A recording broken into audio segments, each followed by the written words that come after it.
This combat's been going on for 45 minutes. Players are on their phones. If only I'd used the rule that could have ended this 40 minutes ago. Today, we're going to talk about how making monsters run away can actually improve your game. The concept's morale, and basically, it's how your players' opponents feel about the combat. At the start of the combat, their morale is high.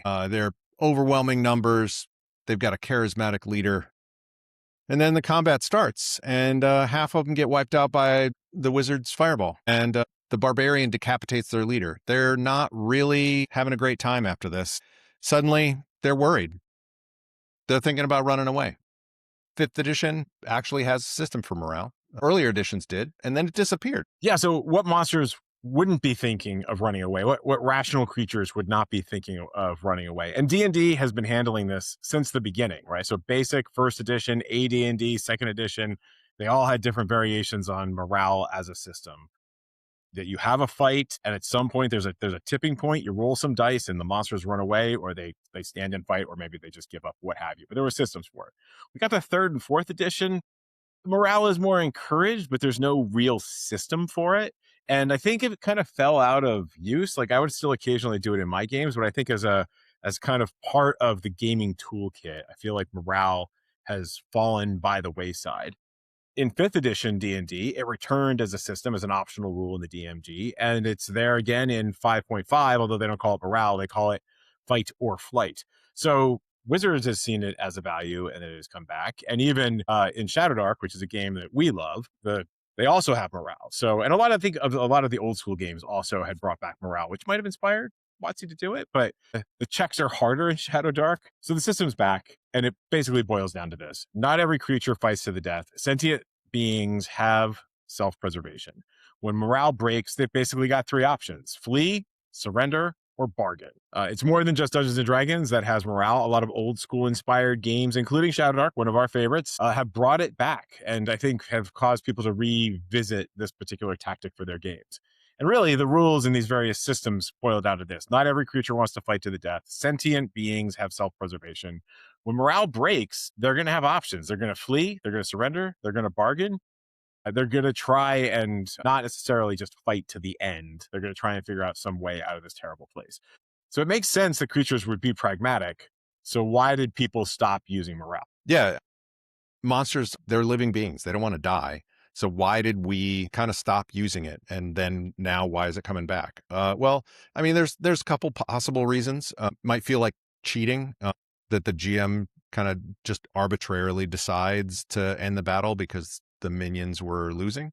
Might feel dishonorable. Why wouldn't the monsters fight to the bitter end to defend their lair or their boss or their ideals? It's not satisfying, perhaps, narratively. Players are expecting a big fight. Having the enemy surrender when maybe half of the minions are still alive might feel like it could cheapen their victory. At least for me, it was complicated. I would forget to use it. And some of the earlier editions used more unique mechanics that had you do some calculations and charts that slowed the game down. And so people just threw them out. I think it makes the game better by keeping it in. Yes, I think it makes your game better. And I think one of the reasons why I've returned to using it is because it avoids the fun list slugfest. It avoids that whole, like, you have been fighting all of these goblins and now you're chasing down every last one of them. Like, the game stopped being fun 40 minutes ago, which is why people are on their phones, why people are like, oh, I have to use the bathroom or what have you, right? Like, if you got people getting up from your table because they're tired of waiting for their turn, it might have been time to end the combat early. And it gives you a nice out, right? Like, if the players are truly winning, then it gives you this off ramp that makes sense within the context of the story and the game. It lets you highlight the fun parts of the game because, hey, you got to do all the cool stuff. Like, you launched off your awesome fireball. Cool. Now the goblins are scared of you. And it also gives an opportunity for role-playing focused players to have some battlefield options, right? So it's not just the tanks and the wizards and the druids who are like slinging spells and like, wading through people and just cleaving through all of their enemies. When the combat gets to the point where now you're going to parlay and the enemies want to talk to you, well, now maybe it's an opportunity for the bard or for the cleric or for that high charisma character to step up and actually take a role. Why does it make your game better? I think the number one thing is pacing. Combats, especially in like D&D third edition, even D&D 5th edition, they can just turn into slugfests where people actually stopped having fun 15 minutes ago. And you can feel it around your table. In the real world, as we alluded to at the beginning of the podcast, like people start whipping out their phones or like, oh, yeah, sorry, bio break. I'm just going to step out for a second. Like if everybody's leaving your table because they're tired of waiting for the cavalier to charge down the last remaining goblin, it's possible that people are not having fun anymore. Right. So by having morale as an option, it gives you an opportunity for an off ramp to have a rational reason why the monsters would actually just stop fighting and why you could just get on to the next fun encounter, right? The other thing that I think it provides from a pacing perspective is it allows you to transition from, brutal fights, you're up against the big bads, and now you've struck that blow, you defeated their leader, and the rest of them are kind of like on the edge. And now your bards and your clerics and your other charismatic characters can step up and maybe they seal the deal, right? Like they're the ones who convince them to finally surrender, maybe get advantage on the check. Maybe they're the ones who are negotiating what the terms of the surrender are. Maybe they're even engaging with their fellow players to go, guys, it's not worth chasing down the last goblin. The thing it helps the most with for me is pacing. Yeah. And I think in terms of if you're sitting down at the table, part of this is, you're all telling a story together and a realistic, I mean, we're playing a fantasy game, but it makes sense for a lot of creatures that are intelligent to want to keep living, and if they see things turning around, they don't want to stay till the bitter end. Of course there will still be certain fanatic cultists perhaps that would stay to the bitter end, but even there you as the GM can give them a reason why they would be fleeing. They might want to flee because they want to warn the rest of the people. They might need to flee to take the artifact that the players are after and actually get it out of there so the players don't fall into the wrong hands. It blends from realism to like some more story hooks as you're going along. When they run, they can come back to fight another day. I also think it can help a little bit with your world building, or maybe it can help a lot with your world building, right? If morale is a thing, and there are some cultures or factions that are known for running, right? Or maybe they don't have the world's greatest discipline, or they're known for self preservation, versus the elite hobgoblin guards who will never turn and they will never break. And maybe that manifests as they have advantage on their checks or they have some other bonus. Well, their standard is still held, right? Like we see that in our own world. And so I think when nobody ever runs away, it just takes that off the table. And if some of them run away, then at least it's an option. And then it might mean more when the monsters don't run. Like, well, in this situation, why wouldn't they all run? Well, something must be keeping them. Yeah. Yeah. Yeah. Something either is scarier and keeping them here. There are a multitude of things that you could think about that would keep them here, and it opens up a mystery for your players to then try and solve. You were starting to allude to was reputation, right? Do your Mhm. players really want to be murder hobos? We've talked about this. I think as a hobby, we've talked about this. The players just go out and kill everything, right? Well, that is a thing that shows up as your reputation, right? If your players are known for never letting anyone get away, that might cause the monsters to up their game or the NPCs to up their game because they know that there's no chance they're going to survive. So yes, that's why they're fighting to the end because you never let them escape, Yeah. right? Yep. Hopefully we've convinced you a little bit to at least think about having your monsters run away or surrender using a morale system. The problem is remembering to use it. That is one of the things I knew it was there from my very early days gaming, and so rarely used it because I would forget about it. And there are so many games that would have gone so much better and been shorter combats had I remembered to use it. So I don't have a good way to remember it though. If you have a good way to remember it, please let us know in the comments. Also, if you could, don't forget to subscribe. We're nearly at 1,000 subscribers, and you might be the one to push us over. Ever so close, ever so close. I think a good way to remember to use it is, are you having fun as the DM?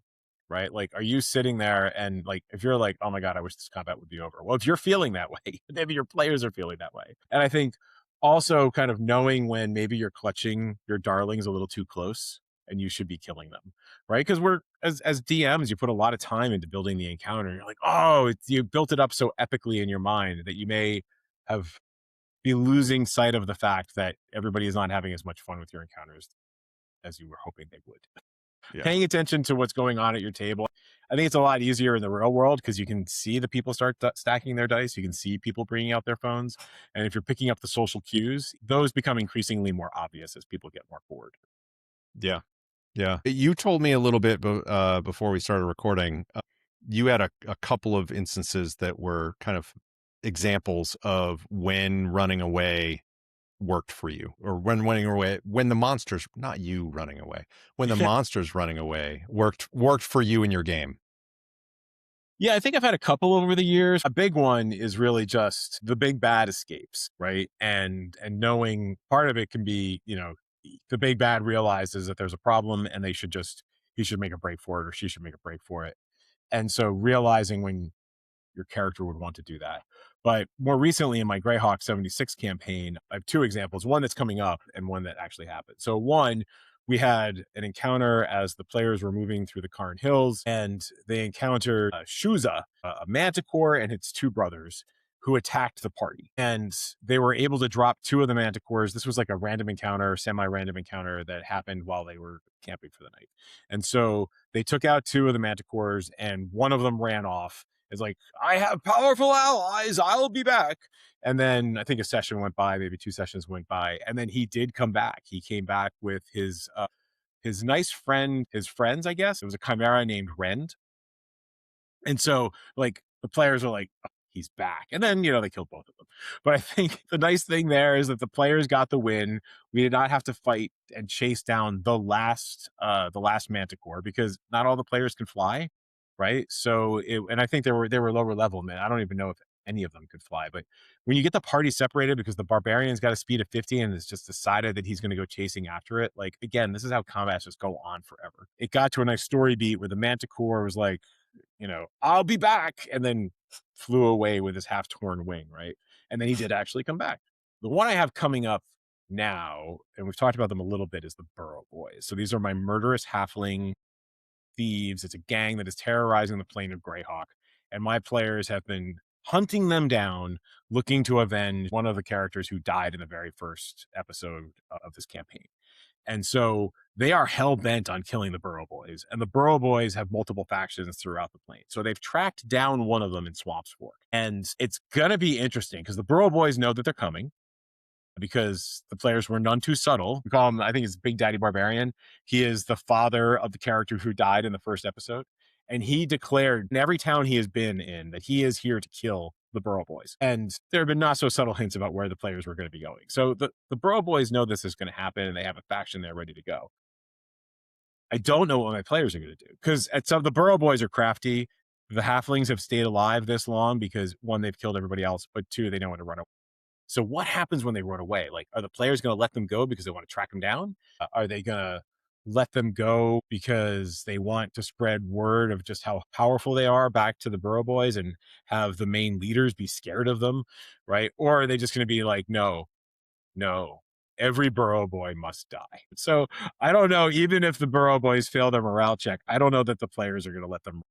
And I think that is actually a bit of a challenge when using morale. Is it might even be a thing you need to talk about with your players. Like, hey guys, there's this rule and I'm going to occasionally use it and maybe or I want to use it and get their feedback, because some players, I think it is alien to them that they would let the bad guys get away. Yeah. But I mean, even if you have players who don't want to let the bad guys get away, having the monsters run, having the antagonists run, that changes up the combat. Because Yes, now it it's a does. chase, or it's hey, I'm running away. The person's running away, and then your friend, the ranger, performs a Boromir on the monster and just feathers them with arrows. Also, having the monsters run away tends to complicate things too. As you just mentioned with the Manticore, they came back with friends. If the Burrow Boys leave and the party lets them flee, they could actually warn other Burrow Boys, other factions in the Burrow Boys, if I understand the Burrow Boys correctly. Not only is the party coming, but what the party can do and what the Yes. possible weaknesses the party has. Yes. So for you as a game master, having the monsters run away can actually put some extra tools in your toolkit for future adventures. And maybe the players do want to exterminate every single burrow boy, in this case, under the sun. That means they have to go track them down. It adds more to the game in that sense. I do think just letting the bad guys get away and like, especially if it's a random encounter sort of thing, and letting the players' reputations kind of spread throughout the realm, and then there's no follow-up. There's no like son who comes to avenge his fallen father. It's just someone is singing a song about them in an inn. Or you could have other subtle little things that kind of reinforces the fact that the players have this reputation that they are badasses, but they're not such badasses they're going to slaughter every last person, right? They have judgment. Yeah, you could have a group of thieves or bandits or whatever, maybe in a town. They're going to mug the party, and then they recognize, say, Big Daddy Barbarian, and go, "Oh, are you Big Daddy Barbarian? Sorry, sir. Go on your way. We'll be on our way. Thanks. Yeah, I think the other thing with a reputation can come into play is, and again, this becomes like a tool for the players that you can get back to them, which is, okay, so you're dealing with a thing like the Burrow Boys that has multiple smaller gangs to spread out throughout the Plains of Greyhawk. Maybe one of those factions sees how effective the players are and realizes that they're not long for this world if they don't make a deal. And so now they're like, well, I've seen evidence that you don't kill every last, like, you've let people get away. So, hey, can we negotiate? Now, my players hate the Burrow Boys so much right now that they'll just kill every Burrow Boy that they encounter. But yeah, I think in other settings, you could be like, you're trying to take down the crime family, or you're trying to take down a particular faction. And the fact that you've shown kindness or compassion, or you let them or withdraw from mercy, the at battlefield, least. yes, Yeah, might lead a faction to go, well, actually, my boss is trying to make me fight to the last man, and I don't want to lose my kids. So maybe I should change my allegiance. yeah. We switch genres here. We enjoy cyberpunk, and if you're fighting gangers and several of them get away, you obviously had the ability to drop them. Maybe when you meet up with that gang again, and maybe the guy who ran away is with them, and they talk that group down. It's like, hey, yeah, they murked several of us, but they had me dead to rights, and they let me go. So let's give them a pass. It may also lead to other jobs. Oh yeah, we see you know how to not just be a butcher, and Right. there are so many runners who just don't know when to stop, but you do. So we want you to do this job for us. Right. And you can still complicate things. So in our cyberpunk campaign, one of the agents that was trying to, the Zetatech agents that was trying to like turn you to their side, like to become corporate hacks for them, survived this big battle that we had. You guys got away with stolen gear. She also managed to escape. And now you got bounties on your heads. So it works both ways. Like, you got a little bit of reputation Yeah, for pulling off the heist, but now there's also a bounty out on your heads. And honestly, I think because that in that particular instance, we were not trying to let anyone get away. And I right, you did think not if do we it had consciously. and I think if we had backed off earlier, we were leaving anyway. I think if we had backed off earlier, then the person who is really out to get us would not be quite as out to get us as she is right now. Yes. Yes. There's a collection of essays for cyberpunk called "Listen Up, You Primitive Screwballs," and I believe Mike Pondsmith actually talked about this, but way back in like cyberpunk 2020, with like, player actions have consequences. And so if you have the players in your cyberpunk campaign that have all the tech, that are just slaughtering everything in their wake, the police are going to bring in the big guns, right? They are going to hunt them down, and it's going to end badly for your group, right? Being big and never letting anybody get away and showing no mercy can have consequences even in cyberpunk, which, Yeah. would be very cyberpunk. Just as a reminder, morale isn't a rule that you have to use. It's ones that we forgot. Almost a large portion of us in the gaming space forgot that was even there. We think it should come back. What about you? Do your monsters run? Do they fight to the death? Let us know. Until next time, see you at the table.